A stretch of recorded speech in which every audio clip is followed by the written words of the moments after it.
প্রধান সাহেব, এই ব্যাপারে আপনি সম্পূর্ণ পুরো নির্দোষ, দোষ সম্পূর্ণ আমার বইয়ের।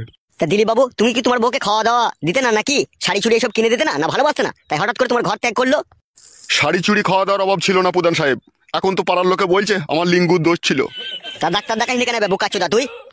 ডাক্তার দেখাবার অনেক চেষ্টা করেছিলাম, বউ খাটি বারণ করতো, বলতো তুমি ডাক্তার দেখিও না, শিরার দোষ হয়ে যাবে, যাইবা একটু থার হয়েছে, পরে আর ওটুকু হবে না। তাহলে ওরা এখন আমি তোর কি বিচার করতে পারি বল?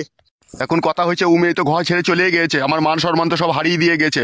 ও মেয়ে এলে আমি আর সংসার করতে চাই না। তুমি একটা কাগজপত্র করে দাও, ঠিক আছে? ওই মেয়ে যাতে ভবিষ্যতে যদি আমার কাছে আসে, তা আমার যাতে কেউ দোষ না দিতে পারে, থানা পুলিশ যেন আমাকে দোষী না সাব্যস্ত করতে পারে।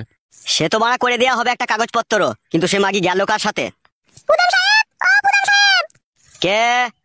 আমি ফুটুর বউ, আপনার সাথে একটু কথা বলতে চাই। চলে এসো, ওই বাঁ দিকের ওই দরজা দিয়ে ঢুকে ডান দিকে চলে এসো। হ্যাঁ দিলীপ বাবু, তাহলে তুমি বলতে চাইছো তোমার বউকে তুমি নেবে না, তাই তো? সম্পূর্ণ একবারে পুরোপুরি ভাবে ডিভোর্স দিতে চাইছো তুমি? হ্যাঁ প্রধান সাহেব, সেরকমই মনোভাব আছে। শুধু লাউড়া মনোভাব থাকলে হবে না, সত্যি করে বলো ছাড়পত্র দেবে কি না দেবে? পাঁচু, বড়রা যেখানে কথা বলে সেখানে ছোট থেকে কথা বলতে নেই। ওই এই চেয়ারটাতে একবারই তো বসুন। কথা বললাম, আমি কি শুরু থেকে কথা বলছি নাকি? শুরু থেকে তো আপনিই বলছেন কথা। হ্যাঁ বলো, কি অভিযোগ নিয়ে এসেছো তোমরা? প্রধান সাহেব, আমি বলছি, আমি মেয়ের বাবা। আচ্ছা ঠিক আছে, বলো কি হয়েছে বলো। আমার ওই মেয়ের ওই স্বামীকে আপনাদের গ্রামের একজন চরিত্রহীন মহিলা নিয়ে চলে গিয়েছে। কানাডন। জি বড় ভাই। আমার এই এলাকায় কি সব রডের বিজনেস চলছে রে, কে কাকে রড মারছে বোঝা মুশকিল তো। শুধু রড মেরে শান্তি পাইনি, আবার নিয়ে পালিয়েও গেছে বলছে। তোকে আমি কথা বলতে বলেছি, তোকে চুপতে বলিনি আমি। বেশ লেওড়া, আজকের পর থেকে আমি বুবা হয়ে গেলাম, কোনোদিনও কোনো বিষয়ে আর কথা বলবো না, যা বলবে তুমি। তা আপনার জামাইকে কে নিয়ে গেছে জানো নাকি? প্রধান মশাই, আমি নাকি শুনছি আপনাদের পাড়ারই একজন দিলীপ বাবু বলে লোক, তারই স্ত্রীকে শুনছি নাকি নিয়ে গিয়েছে। তাই নাকি বড়া? জি প্রধান সাহেব। দিলীপ বাবু, হয় দিলীপ বাবু। হ্যাঁ বলো প্রধান সাহেব। তাহলে কি তোমারই বউকে এই যিনি কথা বলছেন ইনার জামাইকে নিয়ে চলে গেছে নাকি? নিয়ে গেছে কি বলছো? দুজনেই যে কোন গ্রামে নেই কো, ও বউ হারা এও স্বামী হারা, তখন ওরা দুজনেই এই কাজ করবে, তাছাড়া আবার কে করবে? হ্যাঁ বড় ভাই, আমারও মনে এটাই ডাউট হচ্ছে, পাঁচু ঠিক কথাই বলেছে। ই লাউড়া বিচার করবো কি করে রে, এত পুরো মাখামাখি কেস হয়ে গেছে। তাই বললে হয় নাকি? আপনি গ্রামের প্রধান, আপনাকে তো বিচার করতেই হবে। সে তো বিচার করবোই লাউড়া, সে নিয়ে কোনো চাপ নেই।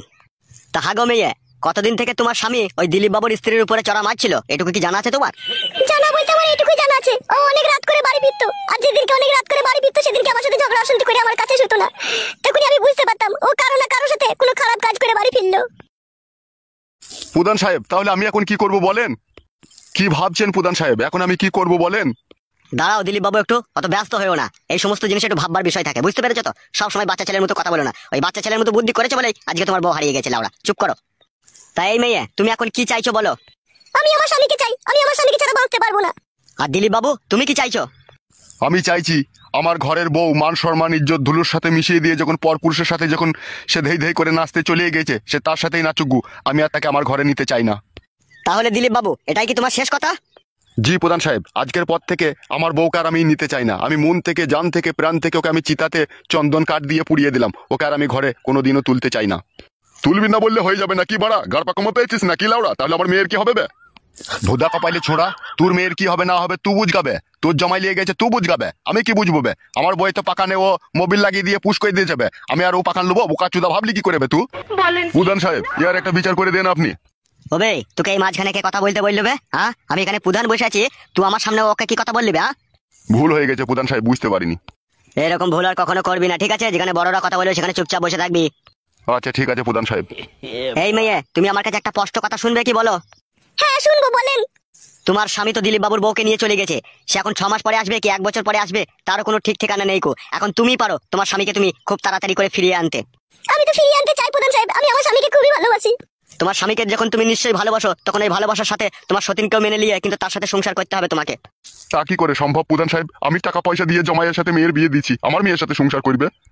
ওইসব ঘর পাকামো দিন আর নেই কো, বুঝতে পেরেছো? সব জিনিসের সাথে জোর করা যায়, কিন্তু কারো মনের সাথে জোর করা যায় না। যেহেতু তোমার জামাই দিলীপ বাবুর স্ত্রীকে ভালোবেসে এখন বিয়ে করেছে, সেই মেয়েটাকে এখন সে ছেড়ে আসতে পারবে না, যেহেতু তাকে মন প্রাণ সুপে দিয়েছে। আবার তোমার মেয়ে ও স্বামী পাগলা হয়ে গেছে, স্বামী ছাড়া ও মনে হচ্ছে 2 দিন পরে খ্যাপা হয়ে যাবে।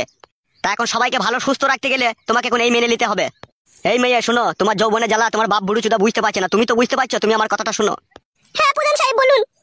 তোমার স্বামী যত দূরে আছে, যেখানে আছে, তুমি তাকে ফোনে ফোনে কন্ট্যাক্ট করে বাড়িতে ডেকে নাও, তাতে তোমারই মঙ্গল হবে, তুমি তোমার স্বামীকে পাবে। আর এরকম উল্টো পাল্টা কেস খামারি করতে যাবে, থানা পুলিশ করতে যাবে, ঠিক আছে? চোখের জলে বুক ভাসবে, কোনো কাজ হবে না। তুমি যখন তোমার স্বামীকে ভালোবাসো তখন তোমার স্বামীর ভালোবাসাটাও মেনে নাও। আর একটা কথা মনে রেখে দিও, ভগবানের হচ্ছে সূক্ষ্ম বিচার। আমাদের মতো কিছু উল্টো পাল্টা ভুল ভাল প্রধানের বিচার মানতে শোনে, ঠিক আছে? তাতে চোখের জলে বুক ভাসবে, কষ্টই পাবে সারা জীবন। ভগবানের প্রতি বিশ্বাস রাখো আর নিজের ভালোবাসার প্রতি বিশ্বাস রাখো। অন্তরঙ্গ যদি তোমার সাথে তোমার ভালোবাসার সম্পর্ক থাকে তোমার স্বামীর, ঠিকই তোমাকে সে আপন করে নিবে। মানুষের মন একটাই থাকে, ওই মনে যদি তোমার জায়গা থাকে, ঠিক আছে, কখনোই দিলীপ বাবুর বউ সেখানে থান পাবে না। দিলীপ বাবুর বউ যদি পাপ করে থাকে, তোমার সংসার যদি সে ভাঙতে চায়, সে নিজের পাপের আগুনে পুড়ে ছাই হয়ে যাবে একদিন। তাই যা বললাম, যদি স্বামীকে পেতে চাও তাহলে স্বামী তোমার যেখানে আছে ফোন করে ডেকে নাও আর সুস্থভাবে সফলভাবে তোমার এই সতীনকে মেনে নিয়ে সংসার করো। মনের ভিতরে ধৈর্য আর সহ্য রাখো, সব একদিন বিলীন হয়ে যাবে। তোমার সতীন কোথায় চলে যাবে কোনো ঠিক ঠিকানা থাকবে না। যেহেতু শেষ চরিত্রহীন, সে নিজের স্বামীর ভালোবাসা যখন বুঝতে পারেনি, তখন পরের স্বামীর মন কি করে ভরাবে সে? সে মহিলার ওই লোকের মন ভরাতে ভরাতেই জীবন যাবে, সুখের ঠিকানা সে কোনোদিনও পাবে না। তুমি সবুর করে ধৈর্য ধরে থাকো, তোমার স্বামী তোমার পা হাত পা টিপে তোমাকেই ভালোবেসে আপন করে বুকে জড়িয়ে নেবে। ঠিক আছে প্রধান সাহেব, আপনার এই ভালো মনের ভালো কথা আমার পুরোপুরি ভাবে অন্তরে গেঁথে গেল। আপনার কথা অনুযায়ী আমি চলবো। আজকেই বাড়ি গিয়ে আমার স্বামীকে আমি ডেকে নেবো, আর আমার স্বামী যেইভাবে চলতে চাই আমি তাকে সেইভাবেই চলতে দেবো। বাহ বাহ বাহ বাহ, এই হচ্ছে একটা জ্ঞানী গুণী মেয়ের কথা। তাহলে